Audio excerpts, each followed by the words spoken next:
City University is a fabulous place for, well, just where we are here, finding out about the cutting edge of engineering research. But it's not just that. It offers a fantastic forum for engaging on contemporary debate. And this evening, I think we're going to undertake such a thing. And I have a great pleasure now in announcing and introducing our speaker, but many of you will know Evan Davis as a presenter on Radio 4's Today programme. I imagine there are a good many in the audience who don't feel properly prepared for the morning if they've not tuned into the Today programme. I'm certainly one of those. But Evan also presents the business discussion programme, The Bottom Line, and you will know him from presenting BBC Two's business reality show, Dragon's Den. Before joining the BBC in 1993, Evan was an economist at the Institute for Fiscal Studies and at the London Business School. For more than 6 years prior to working on the Today programme, Evan was the corporation's senior economics editor. He previously served as an economics correspondent for the BBC and as economics editor of Newsnight. In 2011, Evan gave us a 3-part BBC Two series, Made in Britain, and there was an accompanying book. In October 2012, he presented 2 programmes on BBC Two entitled Built in Britain, in which he suggested, well, actually, I'm not going to say what he suggested there because it might be the subject of this evening's presentation, or at least touched on. So I think without further ado, I just want to express my absolute delight to invite Evan now to give this evening's talk, the title of which you can see on our screen. Thank you, Evan. Thank you for having me tonight. It's a great pleasure to be here. I'm in awe of civil engineers because when I made Built in Britain, I got to crawl around in the Crossrail tunnel and go to the top of the Forth Bridge and look at construction sites everywhere, and it was very exciting, and I just think it's amazing what the folks like you do. And because I'm not a civil engineer, I'm not going to talk to you about civil engineering because I never talk to people about who know more about the subject than I do. One of the problems with making that Built in Britain series was that as a BBC staff person, I'm not really allowed to express an opinion. And if you hear anything tonight that sounds like an opinion, you have misunderstood me, okay? It's quite that simple. Think of this, because I'm not really an infrastructure expert, I want you just to think of this as a sort of an outsider's view. And I'm taking a kind of an economically literate outsider's view of our decisions on infrastructure in this country. I've called it, Do We Invest Enough in Infrastructure? I've got a picture I took. I was flying back from Boston last week, and I took a picture of the route map of the plane that I was on from Boston. The route it traced as it flew into to Heathrow. In a way, we could stop the discussion there and say, obviously, we don't invest enough in infrastructure. Interestingly, I mean, that route is sort of a little bit over Ockham and then the Lambourne stack as well. It's unusual, apparently, to have a go at both the stacks over London. It's not unique, but it's a sort of, I'm very proud of that particular picture. Of course, the problem with Heathrow, I'm not making a comment about our decision, an inability to make a decision on London airport capacity today. The time we should have made a decision on London airport capacity was the time of the Roskill Commission. Have any of you actually heard of the Roskill Commission? 1968, 68 to 70, and it said we should build a new airport at a place called Cublington, which is apparently between Aylesbury and Milton Keynes. It was an eminent and wonderful piece of work with a very sensible solution to London's airport needs, and we didn't bother with it. So we could stop the talk here and say we don't build enough infrastructure, end of subject.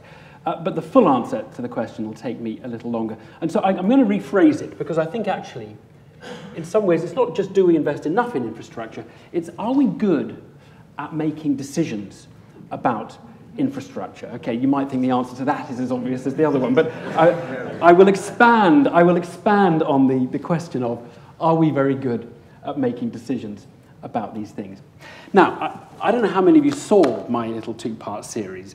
My favourite thing about the entire two-part series called Built in Britain was not going into Crossrail or onto the top of the Forth Bridge or into Heathrow Control Tower. My favourite thing was going back to my old town or village. Actually, it's a village. It's probably the biggest village in the country, but they still call it a village, which is Ashtead in Surrey. Ashtead is next to Epsom, where Atkins are lodged, so it's quite a few civil engineers in the vicinity. I was brought up in Ashtead, and it's a village of which I am very proud. In fact, I've got some pictures of life in Ashtead. Here are people protesting to save the pharmacy. Here are people protesting at the idea of putting meters on the high street. Here are people protesting against the new Tesco. That's the MP. Here's another picture of them wanting to save a car park. And actually, that's the MP, Chris Grayling, again. I have to say, I'm shocked to find in the entry on Wikipedia for NIMBY, Ashtead has its own subsection. That actually came out of an occurrence in which Ashtead people protested against the building. It was a conversion of a house to be a hostel for the families of wounded war heroes who were staying at Headley Court. So the families who wanted to visit their wounded soldiers needed somewhere to stay, and the idea was to convert a house for that purpose. And the good residents of Ashtead really did not like the conversion of that house to the families of wounded veterans.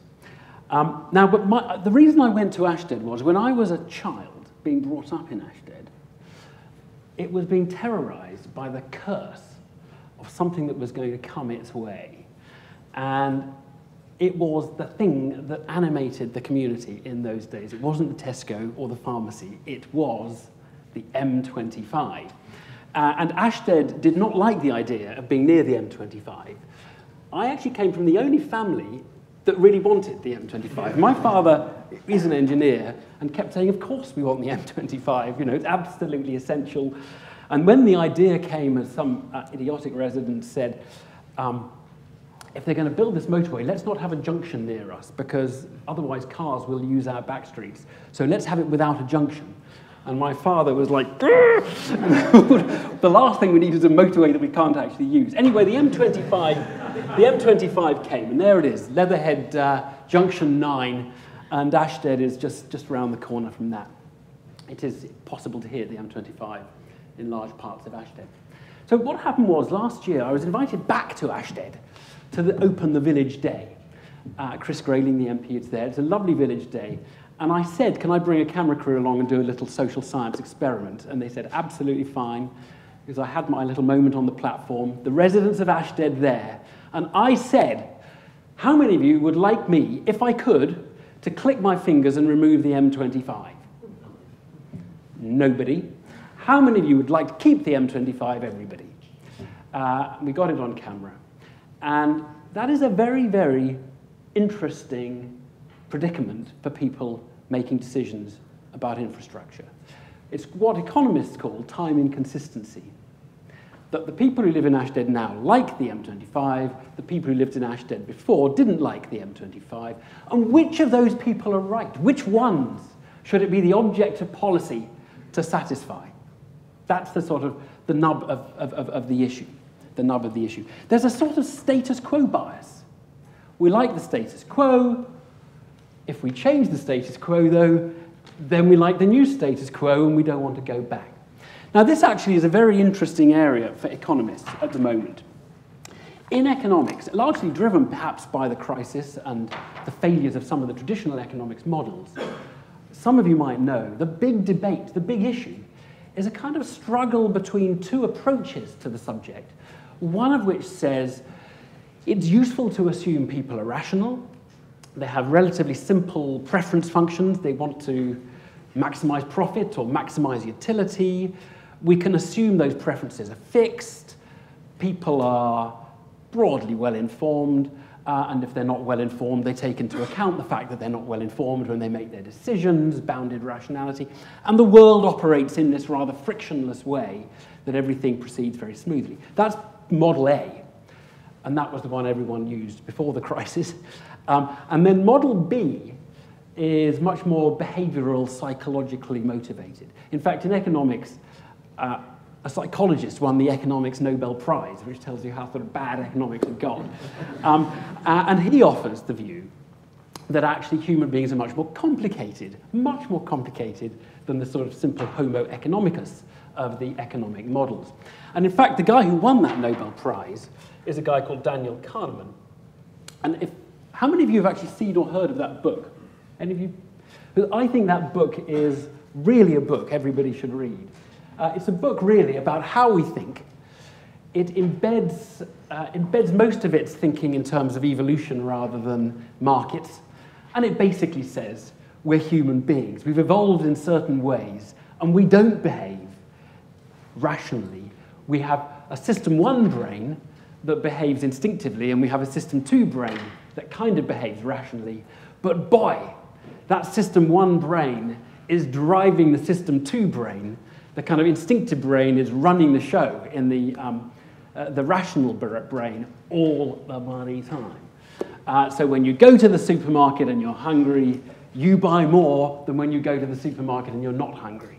A sort of a clear refutation of the traditional economic view of how human beings behave. Apparently, on a sunny day, we tip more in restaurants than we do on wet and horrible days. And the book goes through all sorts of lovely examples and really builds them into a kind of a much bigger theory of how human beings operate than the kind of traditional simple economic view. I think it's a sort of fascinating debate, really, between the economists who think the simple models are useful with assumptions about human beings and the more complicated textured models of Daniel Kahneman and the behavioral economists. It's a very interesting debate. It's a very lively debate. And I think, there are uses for both of these kinds of approaches, just as it's useful for physicists to assume away friction sometimes. It's useful to assume away the complexity sometimes. But by and large, in the real world, the kind of Daniel Kahneman view of things, that human beings are complicated, they take mental shortcuts that often lead them in odd places. They have systematic irrationalities and biases in the way they approach things. That approach, I think, at the moment, has more explanatory power as we look at the interesting things going on in the world. Indeed, at the time of the crisis, I think a lot of us thought, oh dear, yes, all those models we've been using for the last 20 years have let us down fairly badly. Examples of the kinds of things that affect our thinking is sometimes vivid pictures weigh too heavily in our minds. When you're thinking about risks, if you're thinking about the chance of winning the lottery, there are 14 million different outcomes to the lottery in numerical terms. One has a picture of you winning a ticket. The other 13,999,000 are fairly similar and do not involve you having a bottle of champagne and winning and all of that. And when you're weighing up the odds of winning the lottery, however clever you are, the vividness of that one image against the other 13 million is incredibly powerful in your mind, and it's driving you much more than you could possibly imagine. It's that kind of thing that the book is about. It's great, great stuff. Now, why do I mention all of that in a debate over how much we invest in infrastructure? Well, the reason is that in some of our decisions, the technocrats who make the appraisals of our investments in infrastructure are accused of getting these things, of being biased in certain ways. There is the peril of the cost-benefit analysis, benefit-cost analysis. And there are a whole lot of ways in which technocrats, maybe some of you are here, I don't know, people who are paid large amounts of money to work out and appraise whether a particular road or an airport or a port or a flood defense scheme, whether it's a good idea or not, the technocrats are accused of having some of these these system one brain problems. The system one brain is often telling them what to do, and they think it is their system two brain. They think it's the rational brain that's driving it, and it's the system one brain. And I think in particular, if we talk about technocrats who do benefit-cost ratios, well, I suppose one of the biases is that they produce models that are spuriously precise. I mean, that try to itemize in a spuriously precise way things that really are too uncertain to be itemized that way. So there's a sort of a love of models. And they're not the only clever people to love their kind of quantitative analysis. The banks got completely caught by this. You know, the whole story of the bank failures. Sometimes they had models, risk models, very clever risk models. And within 2 years of those risk models being written, we were seeing events that on their risk calculation should have happened once every 5 trillion years or something like that. Now, that either tells you they were very unlucky or that the model was wrong. I know which one I would put my money on. So people can do a lot of very precise stuff. They can be reassured by the precision of their work. They can be reassured and given a kind of a false sense of cleverness by doing some very quantitative work, that they've achieved some sort of analysis, when actually it's just sort of back of envelope stuff of very little value. So that's one problem that the technocrats had. But the other way in which we see technocrats making decisions about investment being criticized, the other way, of course, is that they are accused of routinely being over-optimistic in appraising investment in infrastructure. We, for the purposes of our program, interviewed a chap at Said Business School at Oxford called Bent Flyberg. Do any of you know Bent Flyberg? Great guy, absolutely brilliant guy, and was a great interviewee, but he didn't make the cut in the program. It was very sad because lots of things don't make the cut. So he wasn't in the program, but he was incredibly useful. And he's written a lot about how there are systematic biases in the way technocrats appraise investments. And we know that there are those biases, and we know that the Treasury don't like the bias. They don't trust the technocrats, so they kind of add costs and wipe out some of the benefit and add some of the costs when they're appraising these investments in order to make them, to kind of correct the biases of the technocrats. Useless, incidentally, because if you're a technocrat and you know the Treasury are going to wipe 20% off the benefits, you add 20% onto the benefits to compensate for the bit that they're wiping off. So it's all a sort of silly arms race. But anyway, the idea that these things are routinely assessed in an over-optimistic way is certainly one that has some credence. And this, I think, leads me to the question that I think is really the fundamental question, and this was the one that at the end of the series I was left puzzling over enormously. And this is the question. It is, if the technocrats are routinely too optimistic, why doesn't it feel like we have too much infrastructure? That's the great paradox. The irrationality that is primarily cited as driving decisions on infrastructure is an irrationality that says we love it too much, we get very clever people to draw up spurious documents telling us how valuable it is.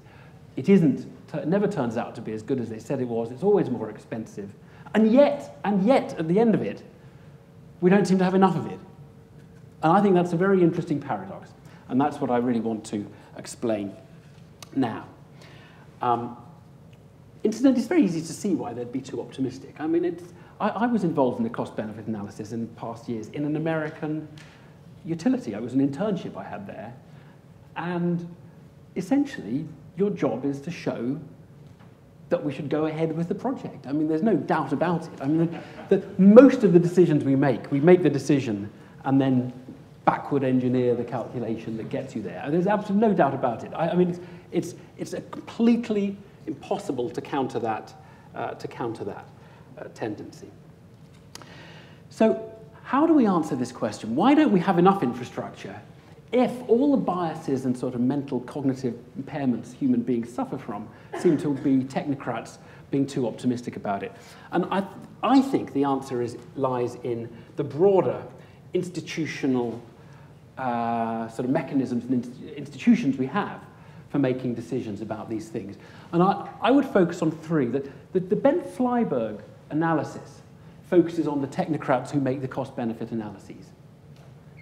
They're too optimistic. We need also to focus on the people, if you like, who are driving the decisions, the politicians and the media in particular. Now, there are ways in which the media can be too optimistic about infrastructure and might lead us to have too much. And there are ways in which politicians can be too optimistic about infrastructure and lead us to have too much. The politicians, for example, there's pork barrel politics that can give you a Humber Bridge when you don't really need it. We're all very aware of that. So that's sort of one argument for thinking that our institutions may give us too much infrastructure. The media, well, there's the thing, I think of it as the tyranny of the artist's impression, actually. And you're probably guilty of this a bit. In fact, I want to compile a book at some point when I retire of artists' impressions versus the finished product. How it was meant to look and how it ended up looking. And the people are never quite as clean and tidy in the eventual thing. The trees aren't quite as trim, and the landscaping isn't as well kept. But there's this sort of tyranny of the artist's impression. When we debate HS2 on the media, we've only really got one picture of HS2, which is an artist's impression, a graphic HS2 speeding through, whooshing through the countryside in a very beautiful way, without any sound, incidentally, it doesn't make any noise. And so that sort of artist's impression is a way that might bias us towards too much infrastructure. What I want to do, though, is suggest that even though the technocrats are too optimistic, even though the media might show lovely whooshy graphics that make things appear more attractive than perhaps they really are, and even though the politicians may get stuck in pork barrel deals that build Humber bridges to nowhere, even though all of that is true, I actually think the way we answer my big question about why we don't have enough, and why we don't have enough even despite the technocrats' optimism, the real answer lies, there are just biases all over the place in this world of infrastructure. And these biases, many of them, are against building it. So I'll just talk about the media and the politicians a little bit. Let me start on the media, because the media have a very important role in making it easier or harder for politicians to make decisions, to build airports, to build ports, flood defences, and the like. And there are two or three things that I think, as I observe what we do in the media, that I think do influence the way these debates go. One, the media tend to give most voice to the articulate. That might work in favour of building airports, but it might work against building high-speed railway lines, because if you're going through the Chilterns, it might matter more than if you're going through somewhere where less articulate people live. So that one can go both ways. The media, I think, has a bias, a more subtle bias than in favour of the articulate. It's a bias in favour of those who are most affected. So if you imagine a high-speed railway line that delivers £100 of benefit to 1 million people, or £1 million of disbenefit to 100 people, versus £1 million of disbenefit to 100 people, there's no doubt that the people who are losing 1 million will get a disproportionate amount of airtime, I suspect, to the million beneficiaries. So small benefits spread widely, I think, get less airtime than big losses concentrated on a small number of people. That's my supposition. We like stories. We like interesting stories. Somebody benefiting by 5-minute journey time isn't interesting. Somebody losing their garden is much more interesting. So I think that's a bias that we suffer from. But I think a more interesting and final bias in the media, and in public debate more generally, is we have a bias in favour of problems that we can see. And this, I might be wrong here, but I think it means we have more of a bias against actions than against omissions. So I think it is a harder decision. It would have been harder to make the decision about building an airport in Cudlington in 1970, after the wonderful analysis of the Roskill Commission. It was a harder decision to make that. It was harder to bite the bullet and do that than to say, let's do nothing right now.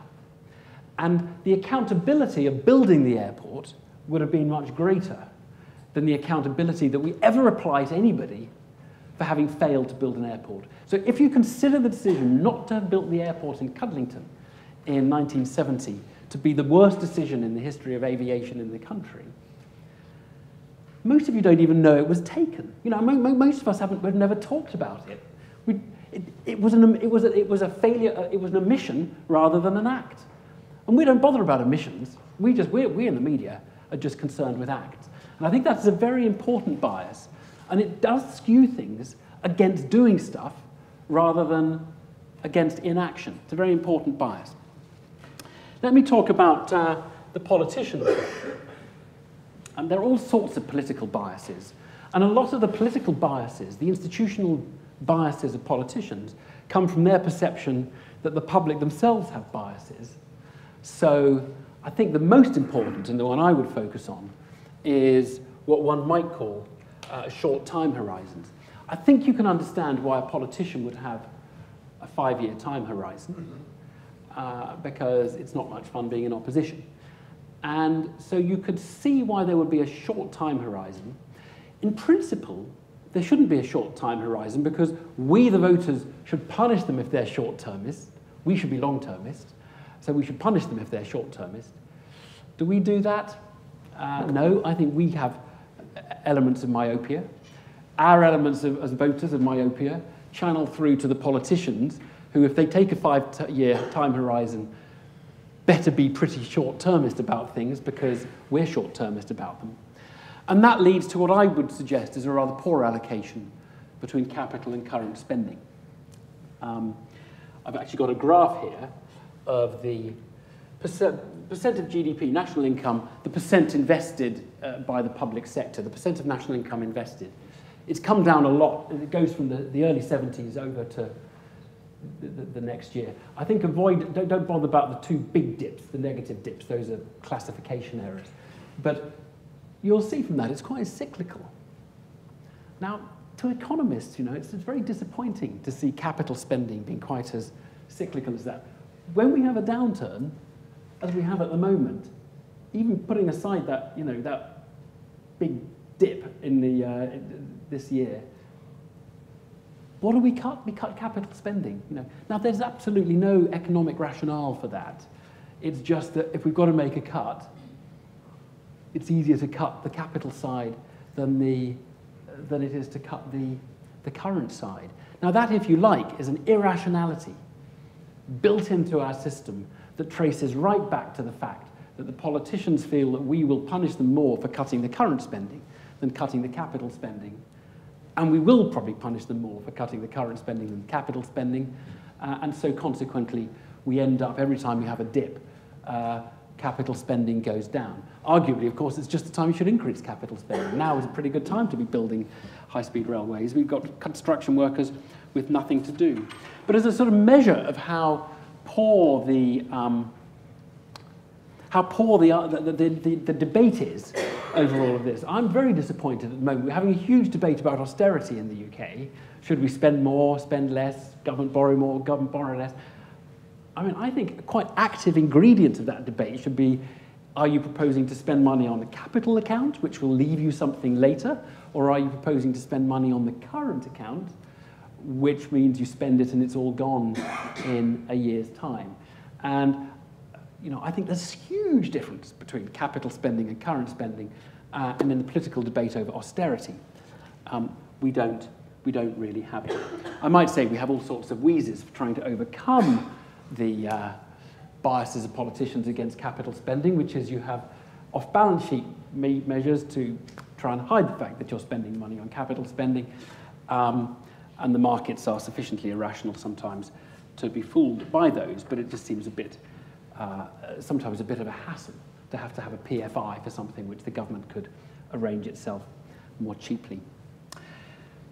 So I think these biases, the bias against capital spending in the political system, the bias against accountability for omissions rather than actions, the biases about small groups of vocal and articulate people sometimes having more say in a public debate than a widely diffused group of people who might have a small benefit out of some infrastructure. I think these are all institutional biases that are absolutely rife in our system, alongside the, if you like, the pro-infrastructure biases of technocrats writing up the cost-benefit analyses too favourably. What do I conclude on this topic? Well, I conclude we're in a second-best world. And my answer to Bent Flyberg, who's very concerned about technocrats being too optimistic about their cost benefits, my answer to him is there's no point in dealing with that one bias if all the other biases are left in place. That sometimes this irrationality is just a reaction to that irrationality, and you need both in order to get and make progress. And I think a very good example of it is the London Olympics. Can I just ask how many of you here actually think it was a bad idea that Britain should not have had the Olympics? How many of you regret the Olympics? And how many of you do not regret the Olympics, think it was a good... Okay, so overwhelming, right? Overwhelming, you're pro-Olympic Games. Now, at the beginning of the process, we got some analysts from Arup to do a cost-benefit analysis on it. So this is back in 2002-03.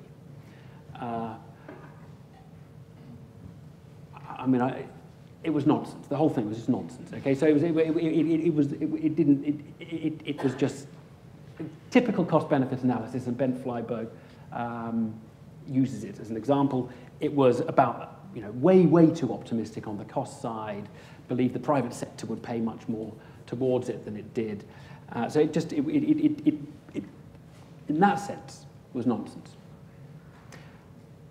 However, if we hadn't had that telling us it was going to cost $3.5 billion instead of 10,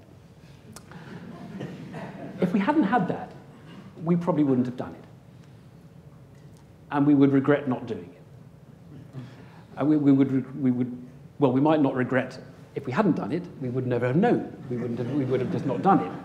But now, we, with the advantage of hindsight, can see that if you like, the lie told at the beginning was a lie that led to a greater good. What the cost-benefit analysis did was write up a lot of itemizable costs and benefits. It missed out the benefit, the reason why all of us actually do not regret it. We don't regret it because it was about £100 a head, something like that order of magnitude, £100 a head in the country. And of the £100 we will spend in our lives, most of us probably regard the Olympics as pretty good value. Just for the sheer fun value. Just forget all the other, the redevelopment of the east, the eastern half of London and all of that. It was just worth it. We just know it's worth it, no doubt about it. And so the cost-benefit analysis missed the point, but it was a necessary part of the argument. It was an irrational document that countered all the other irrationalities that people moaning minis, status quo biases, all the kinds of things that would get in the way of doing something like holding the Olympics. It got us over that impediment, so we did the Olympics, and we're a better country for having done so. That I think, is a very interesting argument. And I have a sort of theory that I've drawn from Dragon's Den, actually, which is an entrepreneur show, basically. It's a show about entrepreneurs, which is really the importance of optimism. We are blessed with optimism as human beings. Oh, no, not everybody. Some human beings are blessed with optimism. It is an irrationality. It is beyond any kind of great use. It is beyond any rational side. I see it in the entrepreneurs all the time. Entrepreneurs literally predict their life expectancy is greater than non-entrepreneurs. They are more optimistic by nature. Do we regret that we have entrepreneurs who are optimistic? Of course not. The optimism gets them out of bed. It is an irrationality that's one of those irrationalities that helps and does stuff. And my point, I suppose, in this talk is that we need some optimism in analysis of infrastructure. to counter all the moaning minis that are going to get in the way and stop it if it doesn't, if we don't. So we need a bit of irrational. If we have irrationalities all over the place, we better make sure we've got a level playing field of irrationalities. That's my basic point. Now, I've got just a few more minutes. I do want to just go through sort of where this all gets us. I think I've answered the Ben Flybo problem. I didn't manage to do that while I was making the TV program, but I think I've worked it out.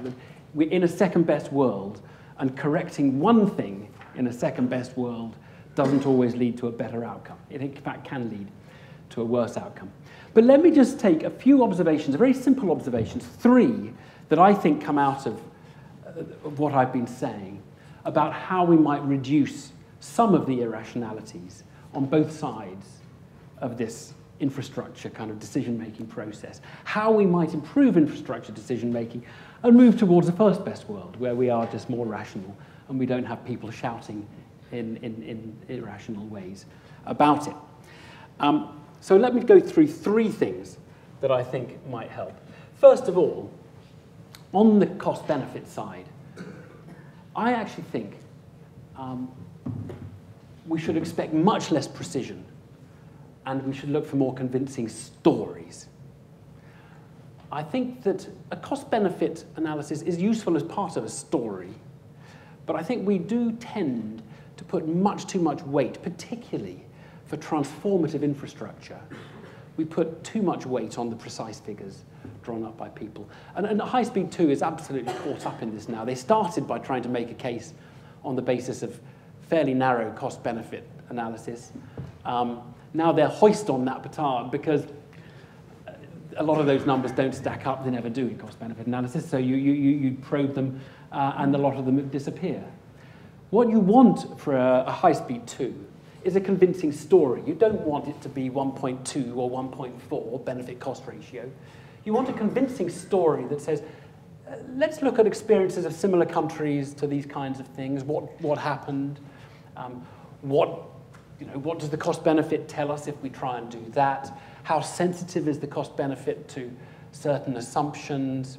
What kind of assumptions would you have to make to believe that this is actually better than neutral, that this is a good high-speed line to build? You have to build an argument, a much broader argument, much less narrowly focused on cost-benefit analysis. In many respects, I'm a much greater supporter of back-of-envelope, kind of cleverly devised back-of-envelope calculations than very precise and elaborate, misconceived, precise calculations. So I think that's where we should go on the cost-benefit side. My second kind of tip is an observation that the infrastructure industry is poor at offering deals to some of the constituencies against it. So I don't know if any of you recognise that. Do you know where that is? Hindhead Tunnel. Yes, the beautiful Hindhead Tunnel in Surrey on the A3. It was an appalling bottleneck. This is the old road, actually. It's just reverting to countryside. We've actually restored, at a cost of a couple of £100 million, we've restored a beautiful piece of countryside, one of the best pieces of countryside in southern England. We've taken a road of snaking queues of lorries and cars out. That will grow over, that's the road it'll grow over. And we've made life much better for motorists. And so the question is, there must be loads of places in the country where we can get advance on both fronts. And where you can't get advances on both fronts, if we value the countryside as highly as we apparently do, because we don't do lots of things because we are taking away the countryside, my goodness, if you want to do something, buy some countryside elsewhere. There are bits of, we can create countryside as well as demolish it, is the point. And there are all sorts of deals to be done, I think, in terms of, look, let us do this here, and we're going to give you something much better over there, where we can reconfigure the countryside, if you like. We're going to have a beautiful forest, and you're going to lose this because we need that. It's a much better configuration. You can maybe even do that with the green belt. These kinds of deals, I think, are something that are much underexplored in this country, offering more development and more countryside, buying off the buying off the opponents. It's like the Section 146 deals on planning, okay? 106 deals on planning. This is my third tip. This photo is just to illustrate it. You've got to see the video on YouTube of that train coming through there. It is just unbelievable. That is a real train in Hanoi going down the street. And it's a proper train. I mean, it's not a tram. It really is going back. If you are going to make the neighbours suffer, compensate them properly. A lot of the opposition, I think, to things, infrastructure investment, it comes out basically of pure, naked self-interest. And I don't think there's anything wrong with that. Do you know what? I don't even think there's anything wrong with the people of Ashtead. They've got a very lovely, strong sense of community. They want to protect their community, and I don't think anyone should blame them for that. In fact, I think we can only wish more communities were like Ashtead and said, we like what we've got, we're going to preserve it, we have a spirit, we sign petitions, we get together, we meet in the hall. I mean, that's a good thing about society, not a bad thing. NIMBYs are good, not bad. The reason you have NIMBYs is you don't pay people enough for the disruption to their lives and for the appropriation of their property. So if you want to counter some of these biases, and I suspect that we probably do, if you want to counter some of these biases, you properly compensate people so that they don't find themselves getting in the way as much as they do. Well, there are some reflections then on the biases in our system, and just a few thoughts, ill-defined and poor thoughts on how you might alleviate some of them. I mean, I might just finish on some news that came actually yesterday, which I think really accentuated my point.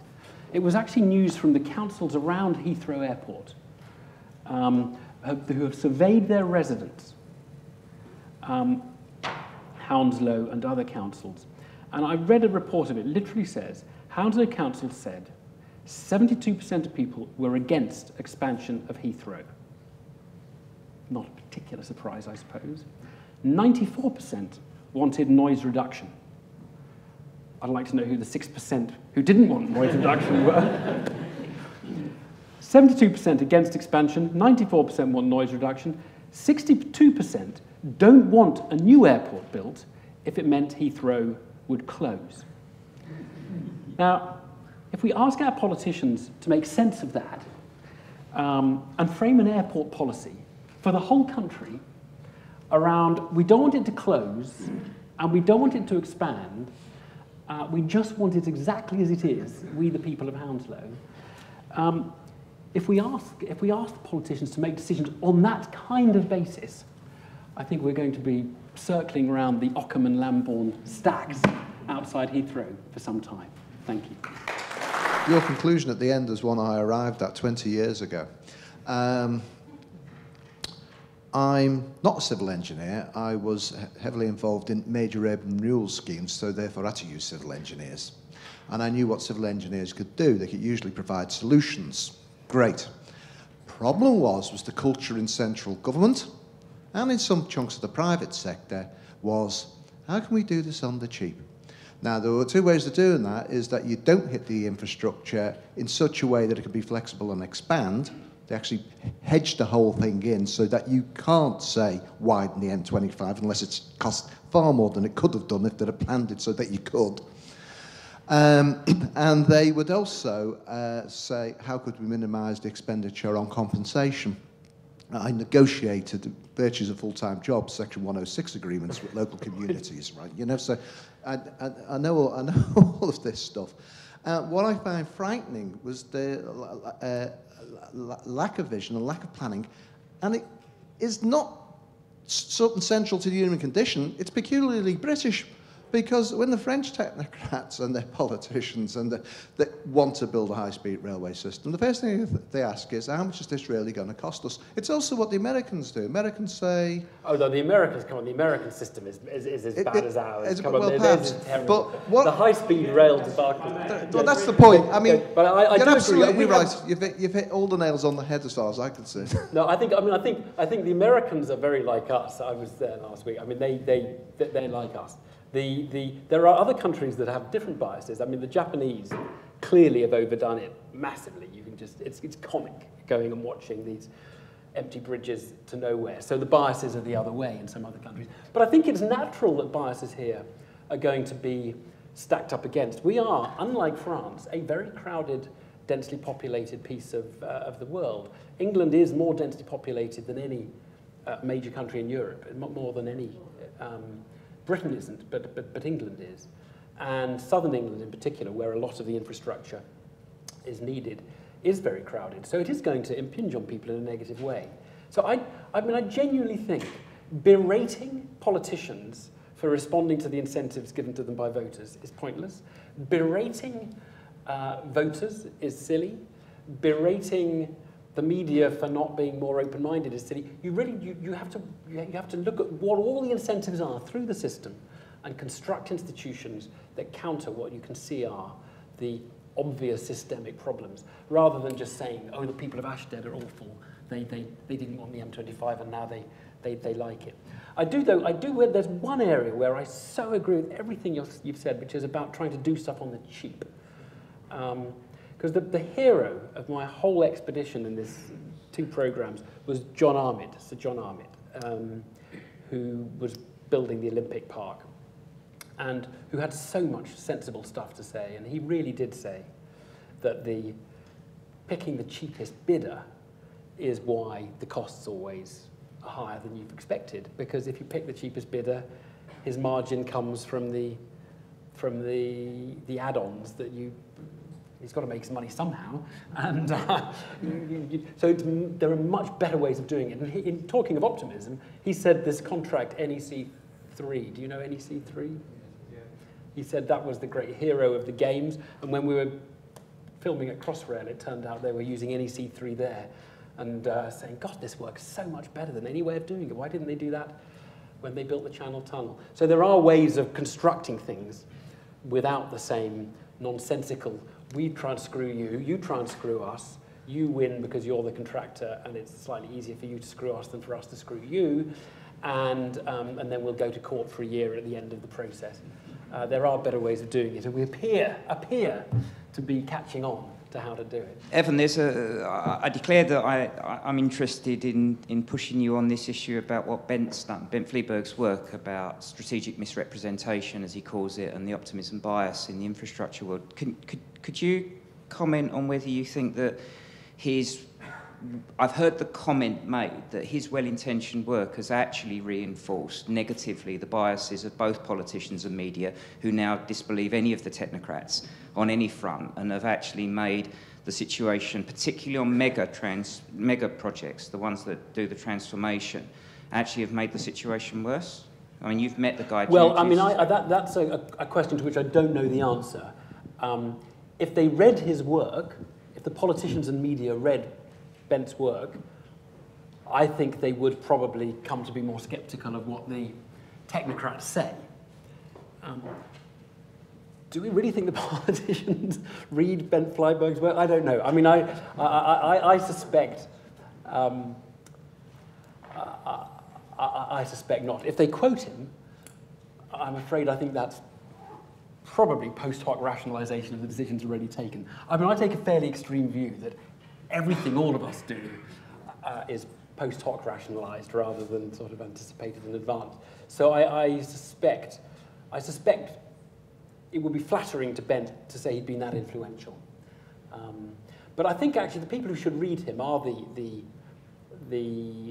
technocrats, because there's a lot of value in what he's saying. I mean, I worry if you just listen to him, then you cancel everything, and then we're not going to be better off. But it is worth reading him to understand how these things go wrong. And it is worth reading him to understand that, because his real point is that the ones who have the most bias are the ones that get commissioned. The most optimistic ones get commissioned. So there's survival of the unfittest, as he calls it. If you're honest and you produce a cost-benefit analysis, everyone disregards it because it doesn't look very exciting. And the liar down the road does extremely well. So it's worth everybody reading, I think. It's valuable stuff. One of the things that you've mentioned kind of in your answers, but you didn't mention on the report, was do you think there's bias in terms of geographical locations? You talk about being London-centric, perhaps, and possible issues that you've got around, possible issues that we have a country around that being London-focused. Oh, I'm very glad you asked me that. I mean, one of the points of my 2 programs was to say the following. It was that I pose this as a question, okay? So if it sounds, I genuinely mean it. If it sounds like I'm saying it as a fact or saying it as an opinion, I'm posing it as a question. We have an uncomfortable choice at the moment that the most economically dynamic part of the country, the biggest exporting segment of the country, is London and the South East, which has most of the new industries of commercial services and the high-tech industries around Cambridge.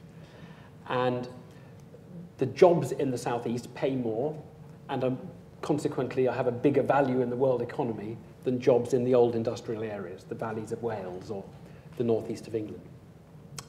And so there's a real dilemma. Do you keep saying, well, one economic model for Britain is to keep moving people into London and the South East?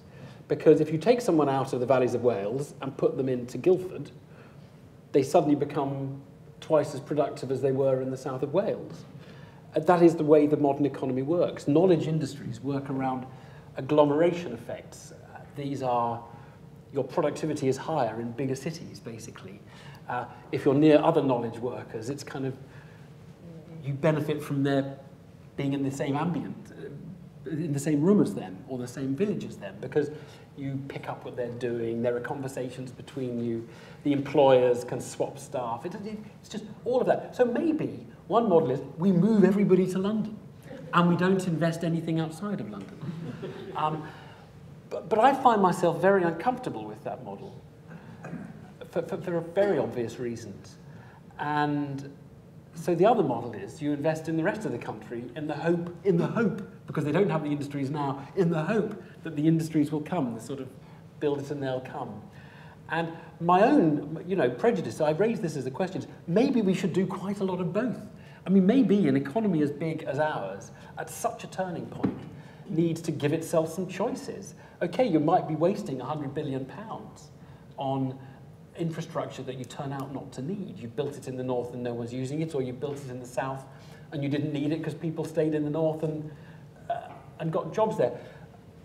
I'm talking very crudely about it. It may be that you build more than you need, but maybe for an economy like ours, it's actually worth doing that. It's worth building some options in, because I don't want to make a bet on our future that sort of relies on one of 2 rather uncomfortable scenarios, that we're poor or we have to have more and more people ever moving into the southeast. So it's a tricky one, but it's a very interesting one, I think. I want to press you, if I may, on the perhaps techie, potentially boring issue of the balance between capital and current expenditure.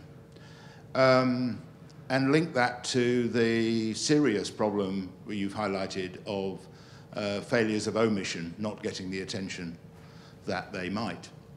I agree with you that the problem is that we control capital expenditure in a way that actually makes future current expenditure worse. So we fail to invest in 7% extra in certain buildings that would reduce the future consumption, electricity consumption, to 1/3, not by 1/3, just because it exceeds some arbitrary capital limit. But right now, there's a much worse problem happening the other way around, and that is in their attempt to deal with shovel-ready projects, which is an appalling term. The government has instructed the Environment Agency to reduce maintenance expenditure in favour of increasing capital expenditure. And the result of that reduction in revenue current expenditure in maintenance is that more people are going to have an increased risk of flooding than have a reduced risk of flooding from the capital expenditure. Why? Because weeds are going to grow in channels and not get taken away. I could go on about that to prove the point, but I don't think I need to. I would welcome your comments about how we persuade the decision makers to make more rational decisions about these balancing acts.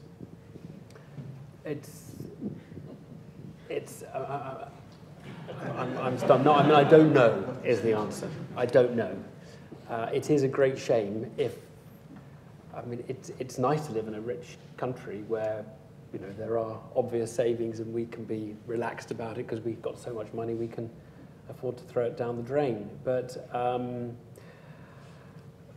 mean, how do you persuade them? There are all sorts of accounting wheezes have been used. I mean, the world of the public spending control is one of irrational decisions being countered by other irrational decisions, being countered by off-balance sheet accounting irrationalities. There's a layer upon layer of irrationality that are all designed to counter the other irrationality. So the Treasury feel, my goodness, if we don't impose some arbitrary limits to spending, at the moment, of course, current spending is very slightly more important than capital for various accounting reasons. If we don't impose some arbitrary limits, then, you know, we'll have all these technocrats flooding us with sort of clever ideas for spending money, most of which are not going to be worth anything. So I think really you just have to just keep hammering home on cases and hoping that the case gets through. I think that by and large, if you can make a case more credible and you can be more self-aware about your own biases, I think you're more persuasive rather than less persuasive. There's no point in getting stuck in an arms race in which they're being irrational, so you become more irrational, they become more irrational. We've got locked into that equilibrium, and it hasn't really worked for either side. So I think being sort of sensibly realistic and just as credible as possible, not exaggerating your case, and giving it as it is, and trusting in the good judgment of the very clever people at the Treasury is probably as good as you can do. I think it's all about people making decisions. So my question for you is, how do we put a cost on the do-nothing option? Because it's far too easy to do nothing. You see, Bent puts costs on the mistakes of doing stuff, but he doesn't put costs on the mistakes of failing to do stuff. And in fact, the Roskill Commission, the 68-71, underestimated the amount of traffic. So at the time, it wanted to build a new hub airport in Cudlington, and it was based on, you know, excessively optimistic projections of traffic. There was more traffic than he predicted. No one's ever rated. God, you're asking really difficult questions, actually. How would you do that? How would you do that? You would. Point is, you don't need to put to get it into the politicians or the media's or the public's mind. You don't really need to employ Arup to do a cost-benefit analysis on it. You need stories, really. You need stories. The currency in which people make decisions, even very clever technical people, is not technical work. It's convincing stories. And so you need examples, and you need stories of things that are not happening. And in fact, you're seeing quite a lot of that emerge. You know, the huge amount of weight is put on the fact, oh, Schiphol has more flights to second-tier Chinese cities than Heathrow. We're being priced out of we're being kind of, you know, competed away in the global economy. That's how argument proceeds, though, basically. You need some good tales. The contract loss, the business putting itself in the Netherlands. It's all about stories rather than about specific numbers. But drawing up numbers for counterfactuals is obviously the hardest thing in the world. It's hard enough to draw up numbers of things it's hard enough to draw up numbers of things we've done, let alone things we're going to do, and let alone things that we're not going to do, and against what counterfactual do you measure these? So it's always about, I think, finding convincing stories. I appreciate, Evan, that it wasn't your focus, but infrastructure projects are usually, both by bean counters and more intuitively, also about jobs, especially if they're part of a Keynesian strategy. And politicians and economists are allowed to assert that infrastructure will mean a jobs boost as a major part of the rationale for the projects. But with our labour migration policy, it doesn't actually create jobs for people here, as was shown with the Olympics, actually. And the Office of National Statistics shows that such projects are unlikely to ameliorate unemployment here. So I feel justified in extending your focus in this way because it is relevant, and also particularly because of your media role and your failure and the failure of the BBC generally to actually question these political assertions about jobs and infrastructure when they're made regularly. So there's you've raised a lot of issues, and they're quite complicated. In an economy that is fully employed, you should disregard the jobs boost given by infrastructure investment, because actually everybody's fully employed. So that's the first thing, and we should definitely disregard that. In an economy that is not fully employed, the temporary employment created by a construction project is perhaps countable and is a potential benefit, because those people might have been idle anyway.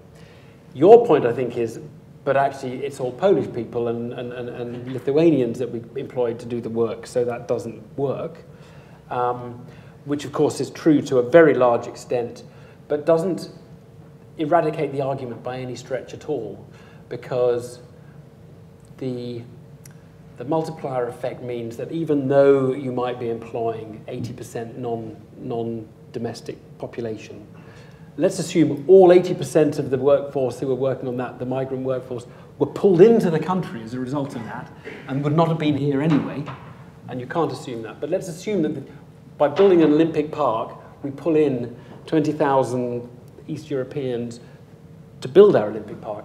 That is still creating jobs in the economy. I mean, it's still creating jobs, service jobs around those people. It's a lot of spending going on in the economy. So in an unemployed economy, underemployed economy, that would still be job creating. I incidentally would never put any great weight on the kind of 8,000 jobs will be created type figures. I mean, these are temporary jobs anyway. If it's a construction project, we don't build construction by and large to employ construction workers. You build it for the output, not for the inputs. And so I think you're right to raise the issue around, do we sometimes put too much weight on those kinds of figures? And that's possibly right. But I wouldn't for quite the same reason that you're citing. I'm from Arup, and we do infrastructure. I think it's good to realise where everybody's coming from, because I think your first question is almost the one that predetermines the rest. And Flyburgers as much backfitting technocratically, let's not do infrastructure, as the rest of us, I guess, are backfitting technocrat that we want infrastructure. That story that we wrote about the Olympics, because you say do a story, of which maybe there's a cost-benefit within it. The question we were asked was, can London make a bid for the Olympics and win? Were we right? Because that's what the question, that's the story we wrote, of which the estimate of the cost was the marginal cost of doing an Olympics. However, let's just move on, because I want to come to politics, and that will be my question. When there's going to be another talk about Crossrail 2. A long, long time ago, I was there at the birth of 3 London rail projects. Crossrail 2, what was called the Chelsea-Hackney line, Crossrail 1, the one now, and the Jubilee line. And the cost-benefit analysis said very, very clearly the best was Crossrail 2, easily, in terms of passenger number. The middle one was Crossrail that's being built now. And the one that was somewhere down below, and maybe it was all right, do it sometime or other, was the Jubilee line. But actually what came in then was politics, and that's the real world about what goes on. So my question is going to be, can we put the science into politics? The same way as we think we know how to do cost estimates, we think we know how to do traffic forecasts, we actually think we know how to do environmental assessment, and maybe a bit of social science as well. The question is, can we now add in the political dimension, because that's the decision factor at the end of all the rest of it. And a lot of us dismiss it. Oh, that was just a political decision. But actually, it's as valid as all the rest. Well, I take your point about the Olympics. The interesting thing about the Jubilee line, of course, is the politicians were right, and absolutely right, and the technocrats were completely wrong. I think they proceeded. The benefit-cost ratio was 0.95 when they took the decision to proceed, if I'm right. It cost way more than anyone thought it was going to cost, and the benefits massively outweigh the cost of construction. So it's a very interesting one, the Jubilee line extension.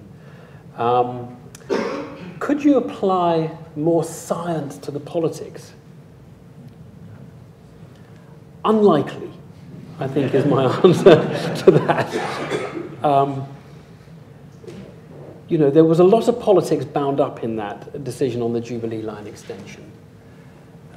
But I don't want more science. I actually want the politicians to use their nous and to say, it's not about journey time savings or any of that. It's about opening up an area of London that will give huge headroom to our capital to develop a bunch of industries that are going to be very profitable for our capital and our country to move into. And for the sake of a relatively small sum, okay, we might get it wrong, we might be wasting £2 or £3 billion, but we might be opening up an industry that'll change London and change the country as a result of that. And that's a risk which I'd like to take. That's the kind of analysis. I don't want to scientize the politicians and make them like you. I want you guys to do what they're doing, but with a bit more, if you like, a bit less of the sort of cynical electioneering or partisan element to it. So we want a bit more politics from you, a bit more impartial politics. What we want is a bit of, we want you to set out a vision as well as a cost-benefit analysis. See, that's what we did with HS1, is that actually we spent about a third of the money on the technical and 2/3 on listening to the politics. It's interesting. Listening to the politics. But we want the vision, and then we want to test the vision. Is this vision, is it plausible? Is the idea of building a high-speed railway, is it plausible to say that this is going to help the regions? What is the experience of other countries that have done this? What's the logic of it? What do geographers tell us about the way human beings settle? These are the kinds of questions, not how much weight do you put on an hour of journey time saved. These things are just much bigger bets. And in many respects, the politicians have to take those bets. And we need to arm them with better tools than just the simple cost-benefit analysis in order to help them make the decision. So we need people to be more like the politicians, making the decisions in the way the politicians do, just trying to subtract any of the kind of, if you like, the small Machiavellian politics, if you like. But I'd like us to have a sort of bigger debate about infrastructure and a slightly less techie one in some respects. It is about the vision of, are we willing to waste, you know, £10 billion on something because it's a bet that the northeast of England really does have a future, and it's sure as hell not going to have a future if we don't spend that £10 billion. And for me, by and large, my own taste is to sort of go with these bets and to build the stuff. But I love concrete and tunnels. So, but by and large, that I think is the way we need to couch these arguments. Well, now we must bring this to a close. And for me, it's been just fabulous. Thank you so much. I'd like all of us now to thank everyone for a really